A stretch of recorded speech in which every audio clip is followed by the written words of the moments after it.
some kind of conspiracy like this. Like there's no way, like the exam is rigged. Like it's set up to make you fail. There's something wrong, something not right. The TOEFL, they need to look into what's going on over there. I know there's a lot of people out there who have felt the same as me. You know, like the whole thing is, it's, you know, like it's a monopoly.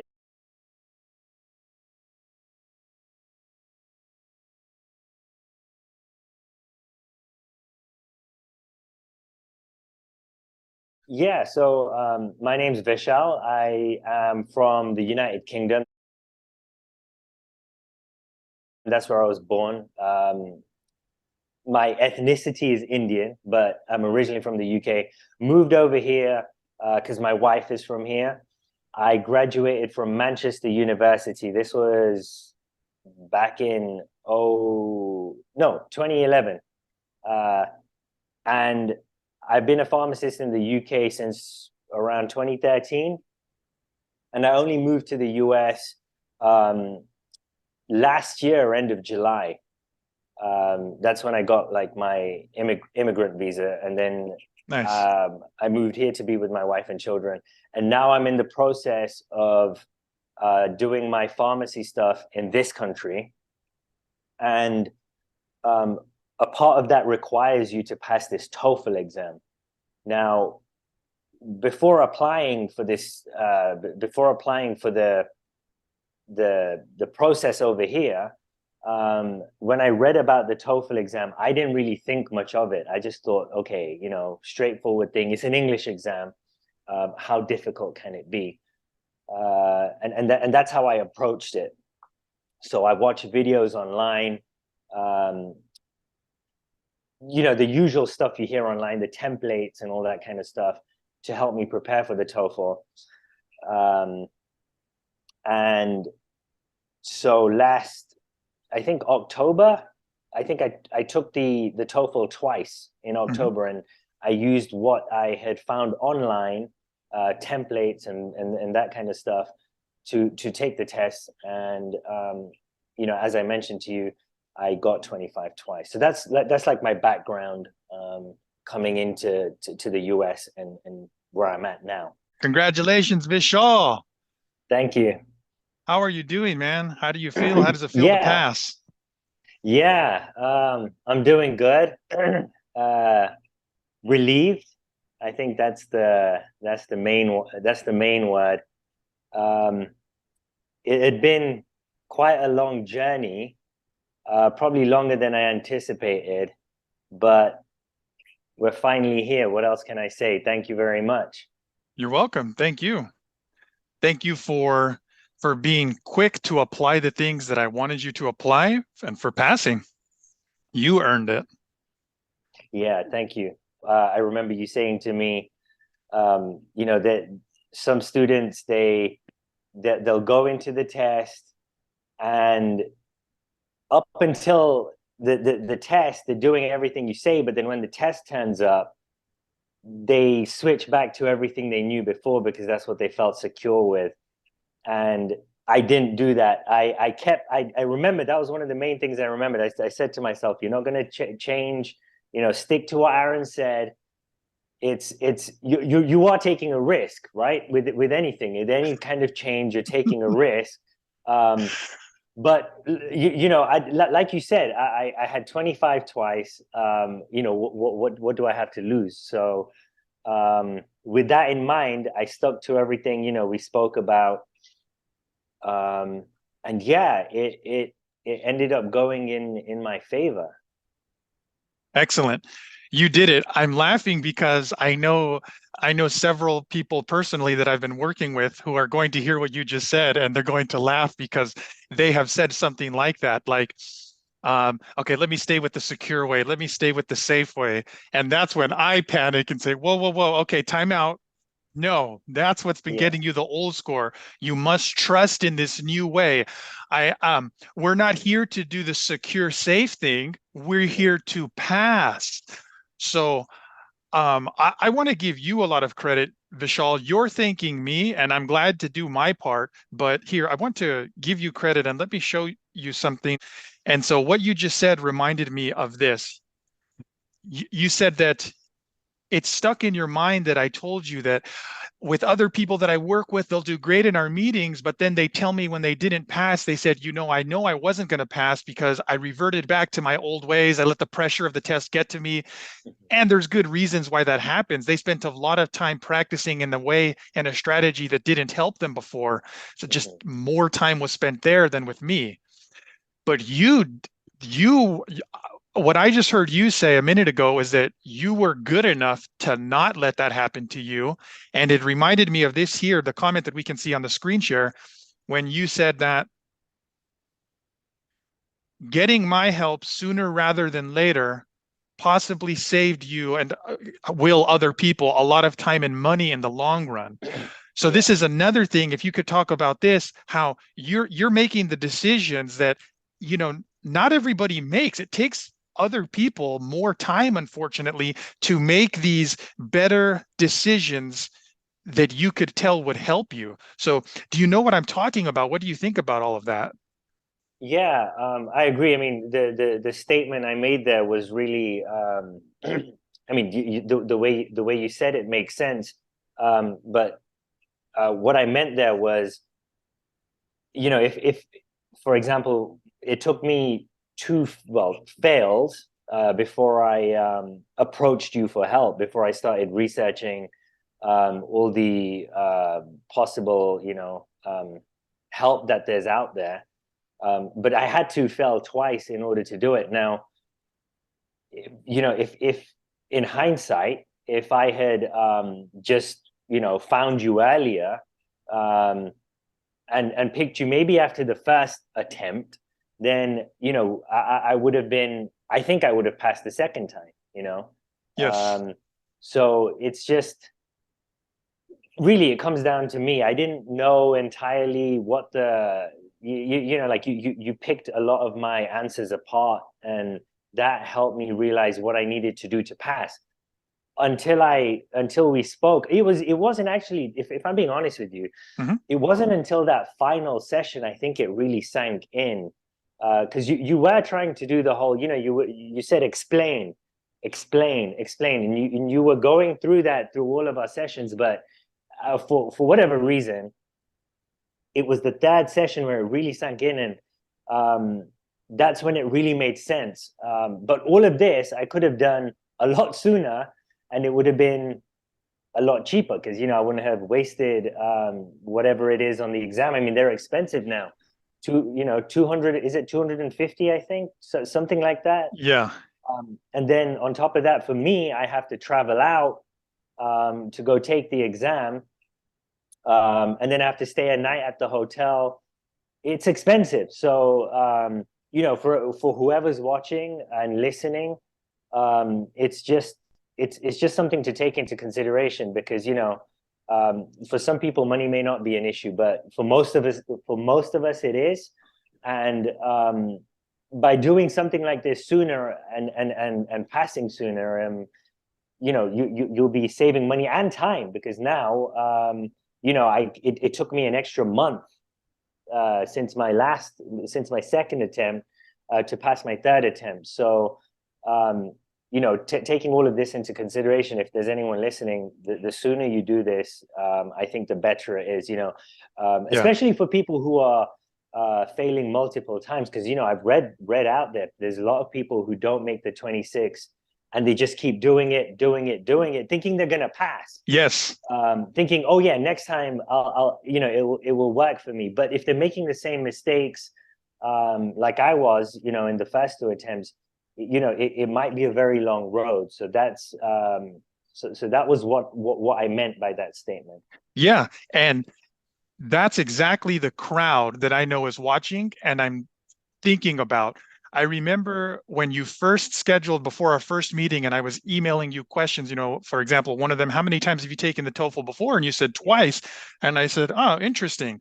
Because most of the people watching this, most of the specifically the men watching this have already have done what you just said, have taken it multiple times and are just thinking, let me do it again, let me do it again. And so I think that as men, maybe this is just me sometimes, so I'll just say something about myself. And if this helps anybody else, good. If not, then this is just about me. As a man, sometimes I don't want to ask for help. I want to feel that I'm independent and will do it on my own. So Yeah. when I saw before we ever met that you came to me after only 2 times, the other men watching this will know that that's a small number.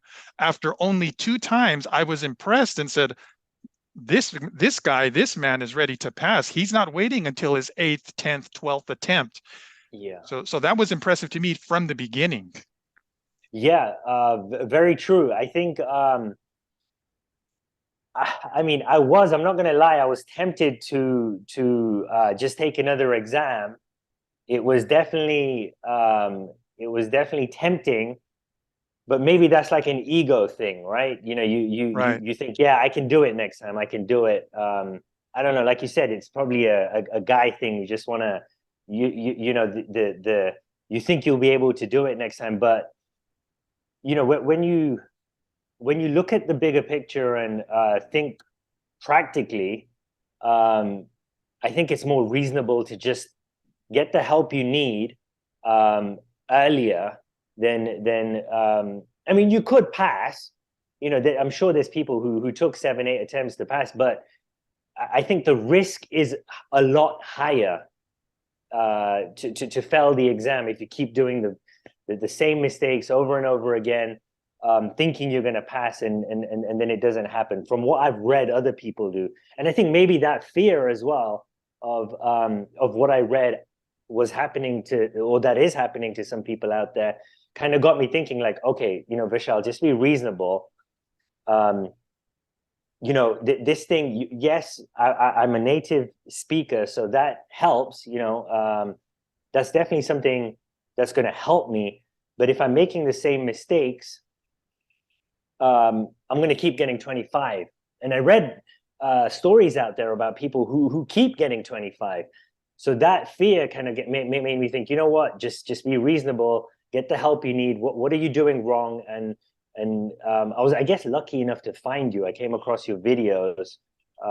Maybe you can ask me about that, but yeah, I just Sure. consider myself I thought what I was doing was reasonable. Awesome. And I consider myself lucky that you did find me. And I know a Mm, lot of other people consider themselves lucky that we found each other because they are going mm, to benefit from this video. A lot of people are going to resonate with what you're saying and mm, realize that they're not the only ones experiencing that. So, for those of you watching, we're going to give you some more encouragement, specific strategy advice, and mm-hmm, overall help to inspire you to do better. mm-hmm. I look forward to meeting you guys. You guys can send me a message or email like Vishal did before he began to make sure that we were a good fit for each other. This I am lucky that we found each other. This benefits me, you giving me this opportunity to do a video and show other people the process that you went through. And Yeah, it's cool to help. Most people that watch this, I'm never going to interact with, unfortunately, but it is going to help them. Just like I watch a lot of videos for people that I'll never get to interact with that are helpful to me about other yeah, things. yeah, So I like what you said there, looking at the big picture, and it's more realistic to get help sooner rather than later, instead of listening to what maybe our ego might want to prevent us from doing.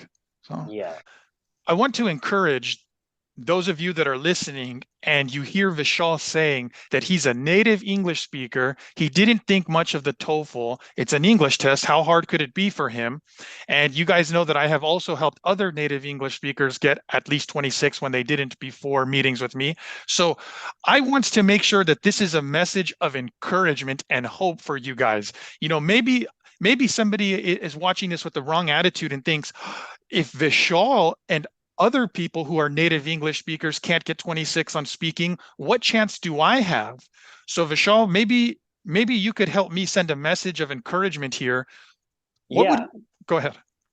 yeah. So the way I see it, I mean, if people are the first language is in English, it's not necessarily the whole thing isn't just based on uh, being a native English speaker. I mean, I know I'm relatively fluent, but the actual speaking test is not entirely about fluency. It's about like you explained, explain.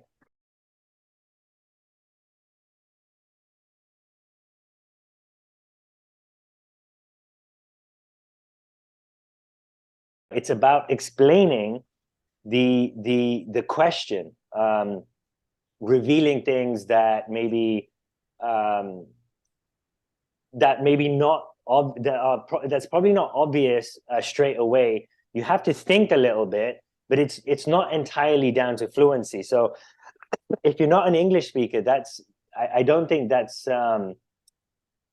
like the be all end all. It's really about explaining the question, and what the question is asking you, and trying to connect ideas together. Now, yeah, like I said, it helps that I have the fluency, but it's not going to give you the 26, because as you've seen, I mean, I was speaking quite fluently in both my tests, the ones that I didn't get the 26 in, and in the second one, I even improved. I felt like I improved, and I still got 26. Sorry, 25. So that tells me that something's missing, and that bit that's missing is probably the most important bit to get you to 26. Yes. And that's the bit where Aaron, I felt, helped me realize where I was going wrong.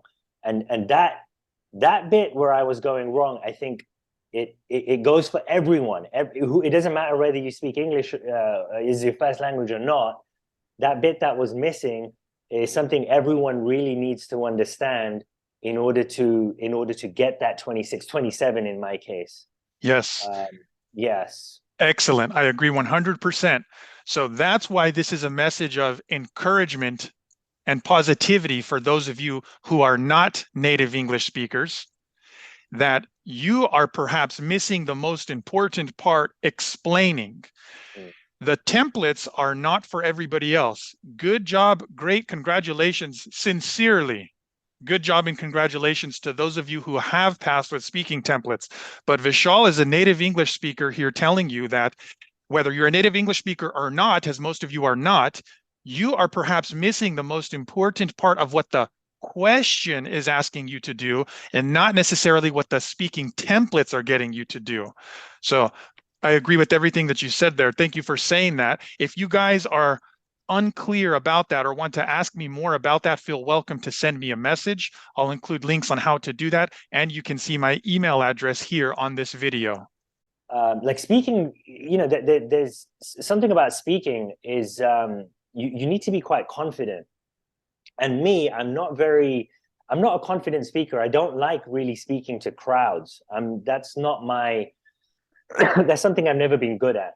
And, I understand with practice, you can improve on that. But I would like other people to know that I'm quite introverted. So in order to speak confidently, I did have to practice a little bit.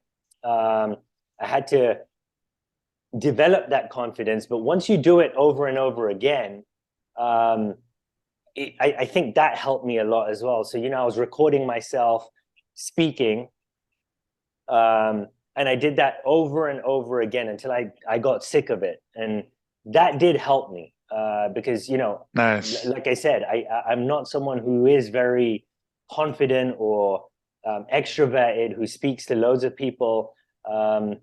And that's something I struggled with in the beginning. When I took my first exam, I remember question one, I didn't say a lot. I said one or two sentences because I was shy. I felt very shy, excuse me, speaking into the microphone. And I kind of had to develop that confidence. And the third attempt, which is where you came in, and this really helped, Aaron, because you kind of told me about, well, when I watched you, you were very, I can use the word aggressive, aggressive in the microphone. You were speaking with purpose. There was a lot of endeavor in your speech. You were really focused on what you were saying, and you weren't really, whatever's going on outside or whatever's going on beyond you, it doesn't matter. It's what you want to say, you're going to say it. Yes. And you're going to say it with confidence. And when I watched you do that, it did help me. It gave me confidence in speaking with some, with some might and energy. Excellent. Yeah. Perfect, man. Perfect. I thank you for saying that. And I know there are at least hundreds of other people that thank you for saying that. Yeah. The far majority of people that I work with would probably describe themselves as introverts. Mhm. And in my day-to-day life, I'm not as aggressive as I am with these questions, but I agree with exactly how you described it when I give my answers during our meetings. Completely focused, aggressive, and nothing else matters. It's only 60 seconds or less. So during that time, my job, my responsibility, my opportunity is to kill the question, to overwhelm it with my intelligence and fluency. And that's exactly what I'm doing in the meetings, is transferring that to you and to other people to show you this is how serious we take it. My favorite part of your description on how I answered is when you did and said something like this: nothing else in the outside world matters. That's right. That's the zone that I get into during that 60 seconds or less, and that I want everybody else to get into. It's our opinion, it's our intelligence. If we know we deserve to pass, prove it through our spoken word, show it to people. Thank you very 100%. Go ahead. Yeah, 100%. And when I took the third test, that's something else that changed in the way I was answering the questions. I was more aggressive. I was more emotional in the way I was speaking. So Natural my tone human would emotion. change. Yeah. Excuse me. So my tone would change up and down. And that's something I didn't do, definitely in the first one. And even in the second one, I was a bit, I guess, muted. I was very shy. Yeah, the first question, I believe that, this is what I think. But the third time, I was really going into the microphone. I was really giving my opinion, and I didn't care about anything else. And that definitely, that was something else that was significant, like the change from, because remember, I also said to you that the question 2 was probably not my best performance in terms of how I delivered it. Mm-hmm. But I was being very, like my speech was sustained, and I was giving it everything. I wasn't holding back, because the first 2 times I felt like maybe I was a little shy, camera shy, whatever. And I wasn't giving it my 100%.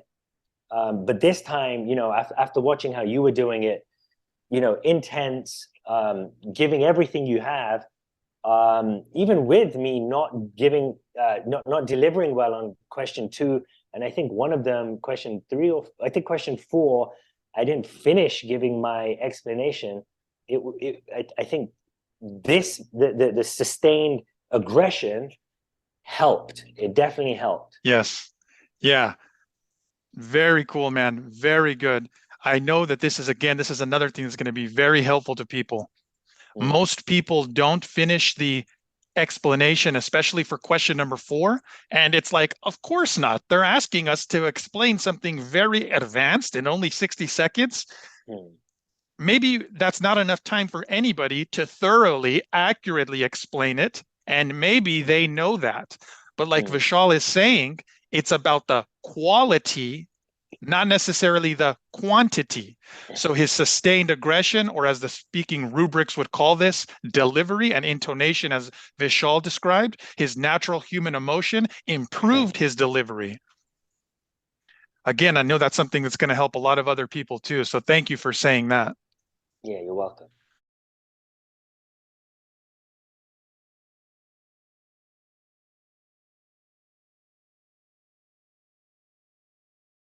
So something by ourselves or something with a group.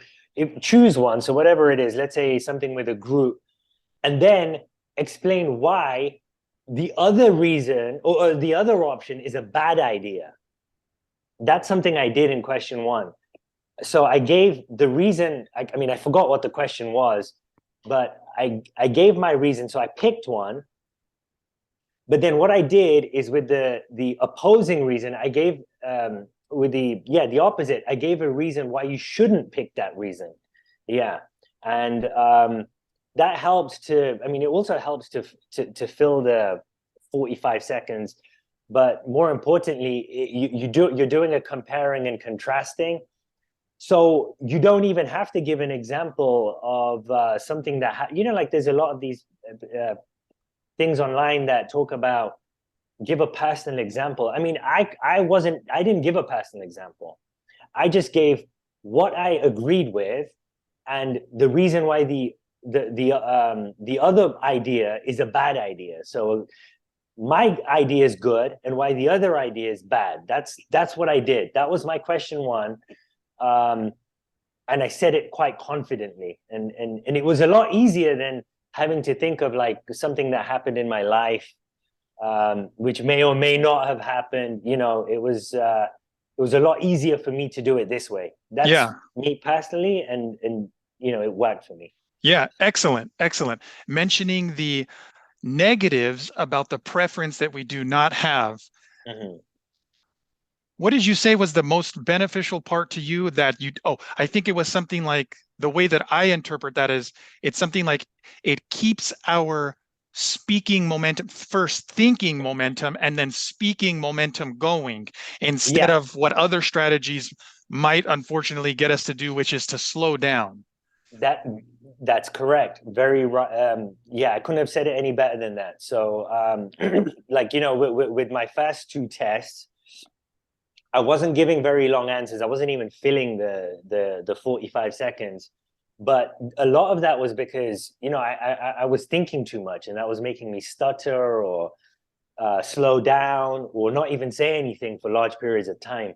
And this, it went smoothly. This is why I agree.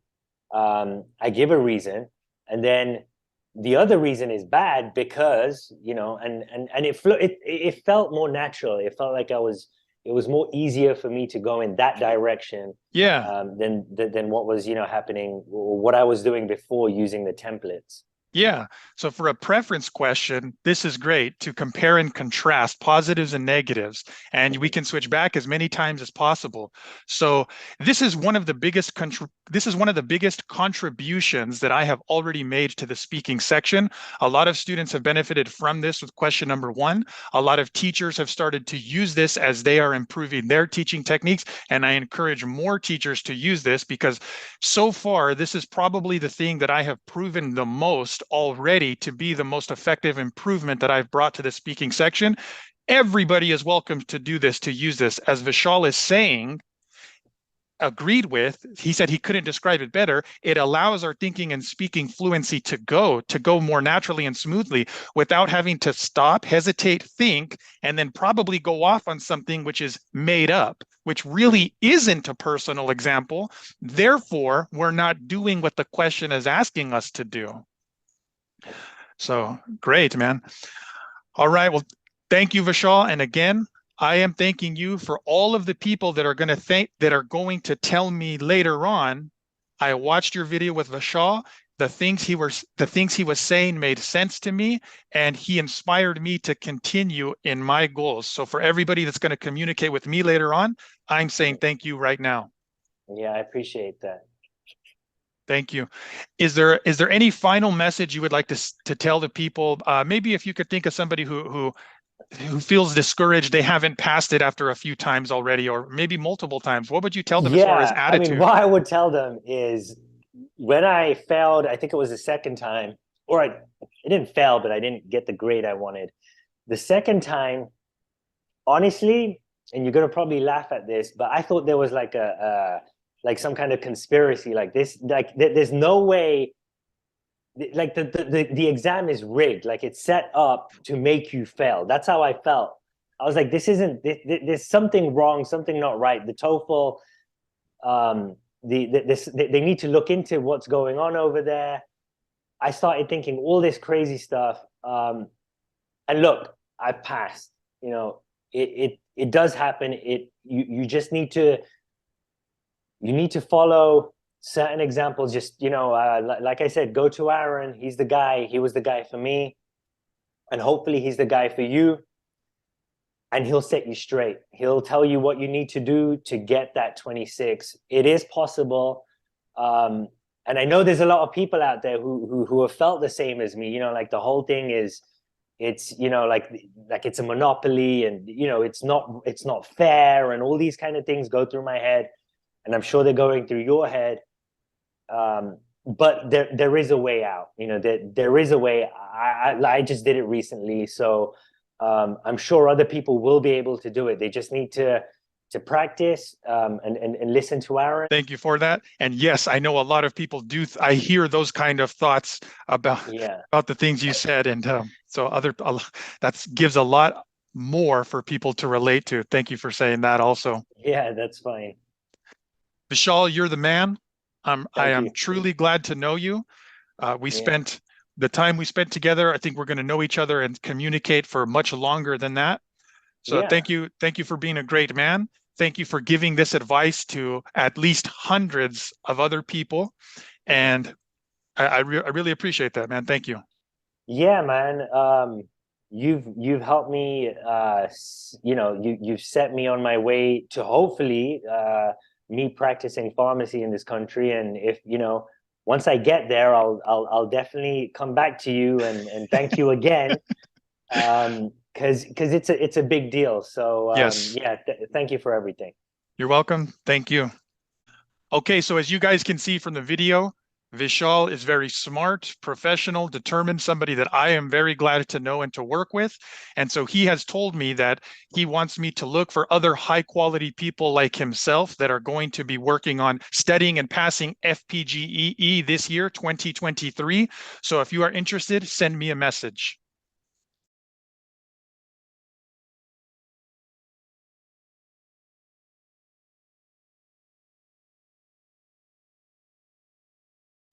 I used to say, if you are somebody who feels stuck on 24 or 25 on TOEFL speaking, but since Shreya, a native English speaker, got only 23 on TOEFL speaking due to the speaking templates as she says, and because before her, Maze got 22 on TOEFL speaking due to the speaking templates as she also says, 10 days before I helped Maze get her 26 on TOEFL speaking, it's time for me to update this.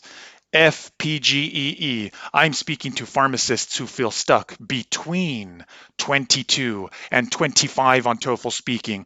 If you know that your ability to speak is better, higher than the average of your speaking section scores, and if you have been using speaking templates, stop using speaking templates and instead give yourself the freedom to use the full capacity of your natural speaking fluency.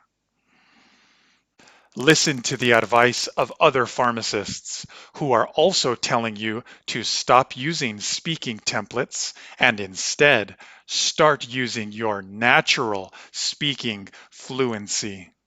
Once you are in the level that you need to become advanced in order to get the 26, you need to get rid of the templates. Template will hinder your ability to deliver the question, because it shows that you are reading something or you are not speaking, you are reading. I was using completely different template or different way. I started to apply your way, and once I started to practice your way, oh, it's easy for me. That was really good for me. It really helped me because with this in my mind, I could speak faster, and because I was confident. It's challenging, but you know, after you pass it, the feeling of victory, it's worth it. Aaron Speaking gave me some advice to stop using speaking templates, which made me sound like a robot.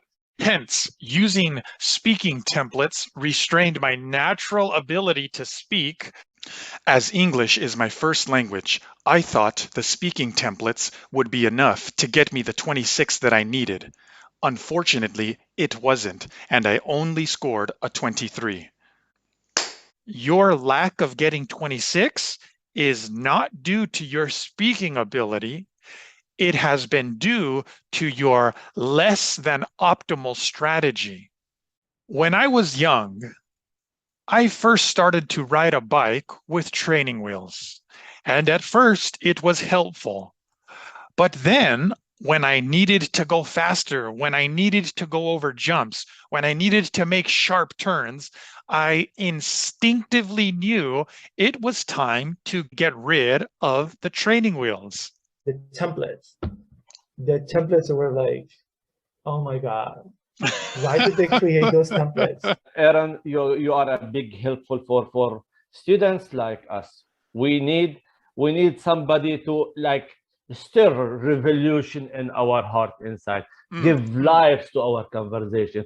And this will never happen through other sites like they have exact traditional pattern, the template, first, second, for example. Don't say, for example, the second time, for instance. Really? And like robot, I felt myself without life. I don't have the freedom to speak. You don't have to worry that much about how can I mention 2 reasons with 2 details or 2 examples. It's too much for me. You help students to increase their fluency. So instead of feeling like you have to give exactly 2 reasons and exactly 2 examples, instead of following that speaking template or any other speaking template, trust your fluency. For the students who are taking with you, trust this guy. He's amazing. He will shift or improve your level as soon as possible. Like this, jump my score from 23 to 26, like this. How many hours I took with you? 5. Look at this. 5 hours in 2 weeks. I passed my test. I hope you keep inspiring and helping more pharmacists and more other students to achieve their goal and become a professionals here in the United States. I advise every pharmacist who needs to get 26. For people who's really, they have concern and they need to do it very fast, go to the original, the source of help.